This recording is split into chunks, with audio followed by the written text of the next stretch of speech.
Assalamualaikum dan selamat sejahtera murid-murid. Untuk hari ini bersama saya Cikgu Siti Rahmah binti Abdul Rahman dari SMK Kampung Perak.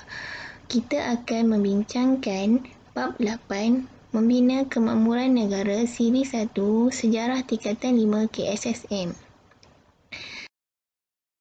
Pelajaran, murid akan dapat memerihalkan pembentukan dasar ekonomi baru DEB, menerangkan matlamat dasar ekonomi baru DEB, menjelaskan kepentingan memahami dasar kerajaan kepada pembangunan negara, menilai pelaksanaan dasar ekonomi baru DEB, menyenaraikan langkah yang dilaksanakan berkaitan dengan membasmi kemiskinan dan menyusun semula masyarakat.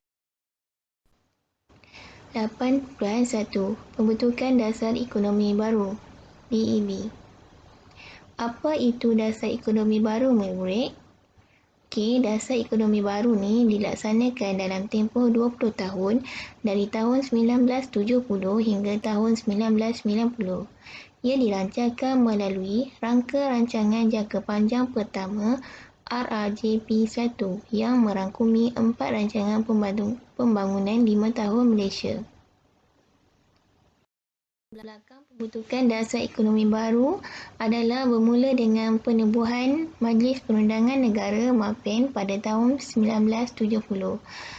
MAPEN ini menggariskan garis panduan bagi kerjasama antara kaum dan integrasi nasional.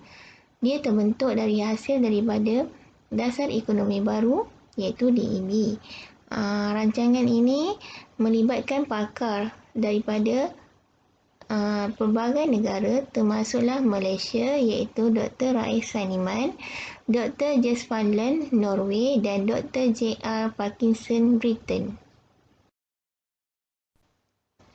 Matlamat dasar ekonomi baru DEB adalah untuk mencapai perpaduan dan kesejahteraan kaum.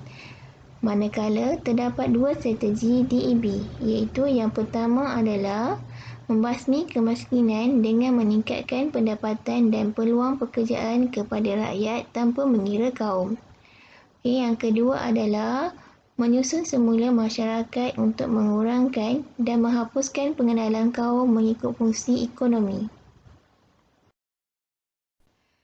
Isu sosioekonomi berlaku jurang ekonomi antara Bumiputera dengan bukan Bumiputera, pantai timur dengan pantai barat, masyarakat desa dengan bandar, negeri pelaksanaan dasar ekonomi baru itu sendiri. 2. Pelaksanaan dasar ekonomi baru DEB. Pelaksanaan ni melibatkan apakah langkah-langkah untuk melaksanakan dasar ekonomi baru bagi melahirkan masyarakat yang bersatu padu melalui agihan ekonomi yang seimbang. Pertama, meningkatkan taraf hidup rakyat luar bandar. Kita akan memberi tumpuan kepada penduduk miskin yang terdiri daripada petani, pekebun getah dan kelapa, nelayan, buruh dan penduduk kampung baru. Usaha pembangunan ini dilakukan oleh gerakan koperasi, contohnya melibatkan penerokaan tanah baru, bantuan peralatan pertanian, khidmat nasihat, subsidi benih dan baja, kemudahan kredit, pemasangan dan pusat kemajuan peladang. Dari taraf hidup bandar pula, di bandar pun kita perlu melihat mereka ni mengalami masalah kemiskinan kerana pendapatan yang rendah dan masalah perumahan. Oleh itu, usaha pembangunan oleh kerajaan memajukan pelbagai jenis perindustrian dan perniagaan yang dapat membuka peluang pekerjaan. Mereka juga disediakan kemudahan asas seperti pendidikan, bekalan air dan elektrik, jalan raya, bantuan buku teks, makanan tambahan dan program rumah murah. Langkah yang Rancangan Buku Hijau. Rancangan Buku Hijau ni telah dilancarkan pada 20 Disember 1974.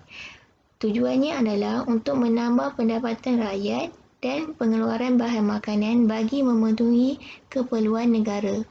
Tumpuan sepenuhnya diberikan kepada penggunaan tanah, iaitu mengusahakan tanaman jangka pendek, perkebunan berkelompok, penternakan, pemasaran yang lebih baik dan projek kecil yang lain. Okey, seterusnya peranan agensi kerajaan. Okey, yang pertama, Lembaga Kemajuan Ikan Malaysia LKIM yang ditubuhkan pada tahun 1971 untuk meningkatkan taraf hidup nelayan dan memodernkan industri perikanan.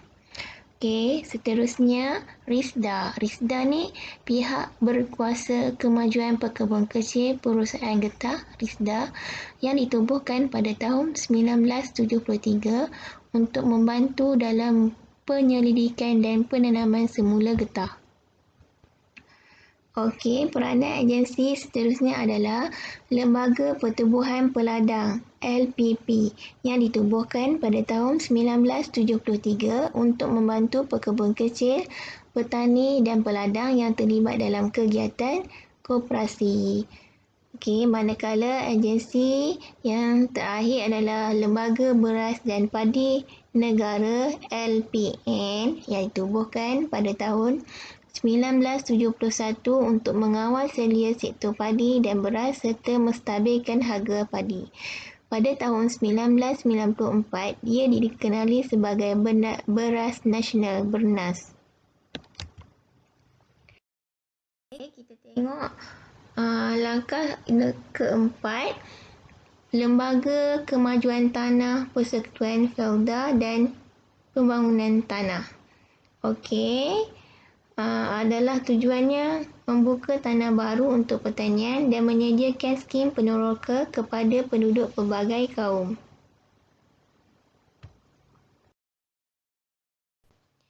Okey, seterusnya pembangunan wilayah.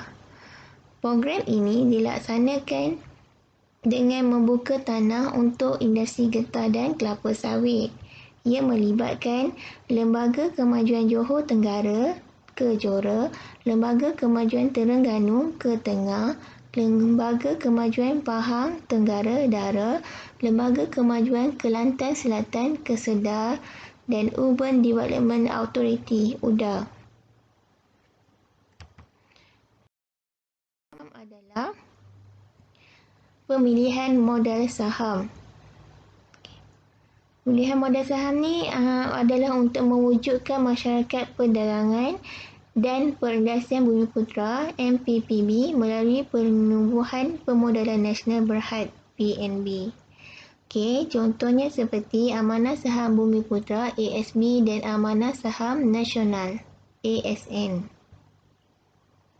Kaum Bumiputera diberi peluang dalam pemilikan modal saham melalui Amanah Saham Malaysia. Okey, seterusnya, langkah yang ketujuh adalah pengenalan industri kecil sederhana IKS.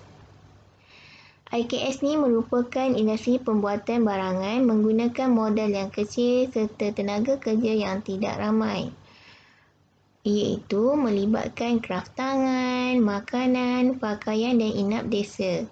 Okey, muncullah usahawan muda yang dapat membangunkan IKS serta menyumbang kepada masyarakat dan negara.